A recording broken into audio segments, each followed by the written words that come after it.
Hello everyone, my name is Tom, and today we are going to be looking at the Kiron 28mm f2. I bought this for £60 in UK, which is a very good price for this lens, I would say. It was made for several mounts such as the Pentax K, Canon FD, Minolta MD, Olympus OM, and some other film mounts. My copy uses the Pentax K mount, and it is easy to adapt onto mirrorless cameras and also on Pentax's current DSLRs. 28mm is a very useful focal length for everyday photography and video for full frame users, and that maximum wide aperture of f2 is really useful to get some blurry backgrounds, and it's very useful in low light situations. I would actually say this lens performs better on APS-C. It has the full frame equivalent field of view of 43mm, which is a nice natural field of view. So let's take a look at the build quality and handling. It's an all metal build, and the focus ring is very smooth to turn. It has a short turn, but it's very smooth and evenly weighted. The aperture ring has metallic half stop clicks, but that doesn't turn as consistently as the focus ring. It's very easy to pull focus during video, as you can see in this footage.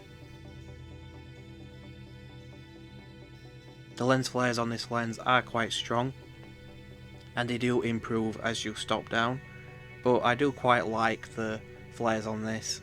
It does have that nice vintage cinematic look. I say this for many of my vintage lens reviews, I just like that look in general. You do lose a lot of contrast though, so bear that in mind. I will be testing this on my Sony a7R II, which is a full frame 42 megapixel mirrorless camera.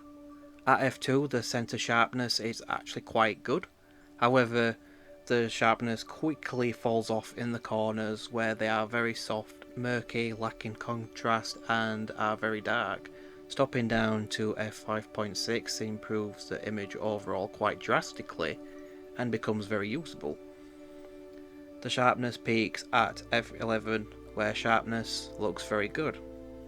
However at f16 it gets soft again due to the effects of diffraction. Chromatic aberration will be seen in everyday video and photos. However, if you use a software such as Lightroom, it is very easy to remove that chromatic aberration. Let's take a look at some photo samples. So I use this in both full frame and crop mode. Whenever I focus closely I crop in, just because I like to get a bit closer. 0.3 meters is okay on 28mm, but it feels a lot better in crop mode. What I absolutely love about this lens is the bokeh.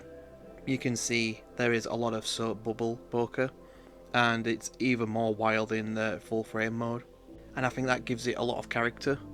It definitely makes the images unique. A lot of people do like the soap bubble bokeh, and I do as well. But in some occasions the bokeh can actually look very busy or very nervous. It depends on how complex the backgrounds are. Usually during natural environments it will be quite busy. So this lens would normally go for about £60 on eBay, which is actually a good price for this type of lens with this fast aperture. It's not very common for a vintage wide angle lens to have an aperture this wide. If you cannot find the Kiron 28mm, the Vivitar 28mm f2 is pretty much identical in terms of the optical formula, so you've got a few choices there. But I absolutely enjoyed using this lens. It's got some unique character to it, and I think it's really great, especially if you're starting off on a crop sensor camera.